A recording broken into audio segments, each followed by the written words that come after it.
Back.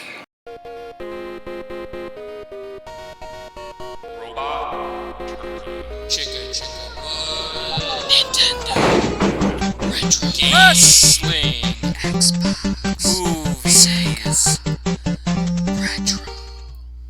Hey everyone, I'm Robot Turkey, and this is my video about the 10 Sega Genesis games that I would recommend. With all the recent buzz of Sega and the Genesis, I figured maybe I should do this video and recommend some games to you.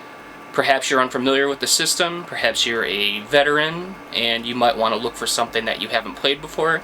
Well, hopefully this is the video for you, so let's check them out. The first game we're going to talk about is Jurassic Park. This is a super awesome game, very common, pretty cheap.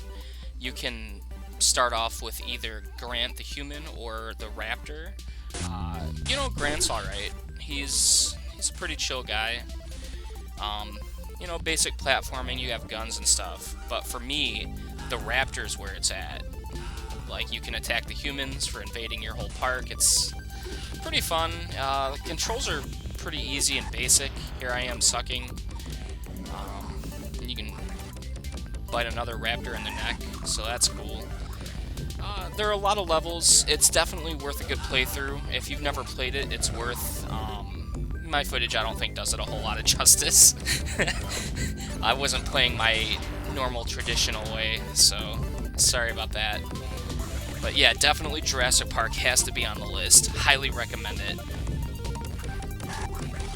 The second game on my list is Gunstar Heroes, made by Treasure. I think this was their first real attempt at making a video game on their own.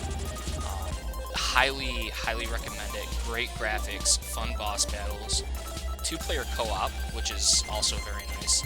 It's sort of like imagine like a Contra, just like a 2D side-scroller. Some old school Konami people left and formed this company to make this game on this hardware, and they did a fantastic job with the Sega Genesis. Beautiful graphics for the time. Super solid run and gun action. Can't not recommend this on a top 10, so definitely check this one out. It's gold. The third game on my list is Flicky. Flicky is an earlier release game for the Genesis, and it is definitely an arcadey, old-school style game. It reminds me of the classic arcade game Joust, and I absolutely love that game, so this was a no-brainer. I spent a lot of time playing Flicky. I have a couple arguments about it. I mean, it's a very basic game, but it's very fun. Like, it's more of a high-score style game than it is like a story-driven kind of thing. All you are is Flicky, this bluebird. You're trying to get those little chicks into the exit before the cats get you. So it's, Tweety Bird premise. The colors could have been a little better, and there's not a ton of replayability aside from just trying to beat your high scores, which I mean, I've spent a lot of time, so maybe there is. I don't know, it's weird.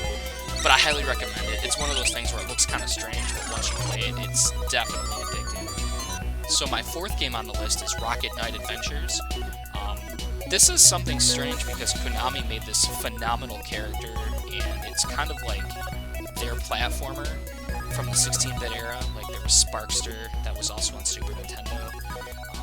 But for some reason, it just never got remade. Like, no one revisited it after this. They should. Phenomenal game.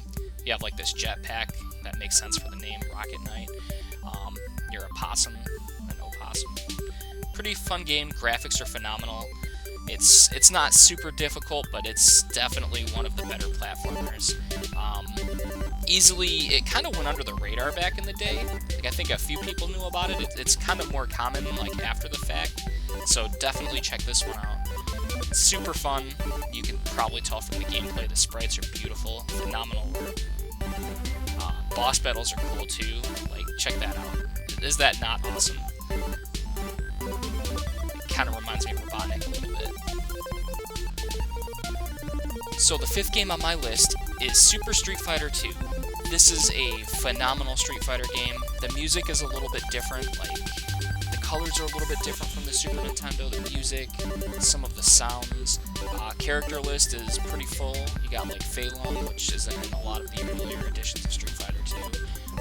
You will also note that this is a 6-button controller option. Like, you have to have the 6-pad to really play the game. You know, multiplayer is in there. Super phenomenal game. You know, certain people like to play DJ, who's kind of a terrible character in my opinion. Fei Long's supposed to be like Bruce Lee, but he's kind of weak. He's got this cool fire kick, but that's about it. But this is, to me, this is one of the essential fighting games on the console, so definitely go Super Street Fighter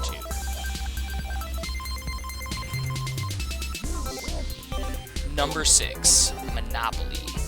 This game's unique because it has an option for up to 8 players. Basically, everyone just hands the controller off to the person when it's their turn. It has all the tokens. You know, I'm gonna go race car because that's me. Basically, it's just Monopoly. It's my favorite console rendition of a board game ever. I like the graphics. I think the 16-bit aesthetic works really well for vanilla Monopoly. You know, pass go, collect $200, free parking, go to jail, the railroads. Something else that's cool is, like, it tries to make the game a little bit unique. So, like, if you go to purchase a property, you can auction it, and, you know, you can use that as a strategy to run everyone else's money down. So it's cool. I highly recommend this game, and it's common and cheap, so definitely don't sleep on it. And people can't toss the board when they're mad. Number 7, Mighty Morphin Power Rangers. This game is a lot like Street Fighter in terms of how the game is played. Single player, you pick up Power Ranger and you face an enemy. Every enemy is awesome and unique in their own kind of way, which is, it's cool. It makes the game a little diverse. The Power Rangers are all sort of the same. I think they might have slightly different attributes in terms of speed and how strong they are, but they all have like a unique item or a couple items in Zach's case. I couldn't actually bust it out the Blue Ranger or the Pink Ranger, unfortunately, but everyone has like a basic Hadouken. It's like down forward, and you shoot like this power laser. It's also a little weird, like I had to play cheap, I noticed that. So there's 2 stages to each fight. Once you beat the first stage, just like in the show, the monster will increase in size, and then you're going to call on the Megazord, and so you'll have a Megazord battle, which is cool. But to me, the game really shines in multiplayer. It's a lot like Street Fighter. It's got like a great character selection. It's got like all the Rangers, or you can do like the Megazords with the monsters. So highly recommend this game. It's common and it's cheap, but you have to get this version. Just Mighty Morphin Power Rangers. So check that one out. Number 8, Green Dog. Arguably my favorite game on this list. So it's a platformer created by Sega. Originally, they were thinking about making Green Dog the mascot before they went with Sonic overall, but he was a white guy, and a certain other company with an N had a white guy as their guy, so they kind of overall abandoned it. It's a strange platformer with really cool backgrounds. They were really diverse with it. Check it out. It's a strange game, kind of like Aztec-y, but with this weird surfer guy. It's got like this little Tony Hawk looking stuff going on. It's cool. It's a unique game. That's why I like it so much.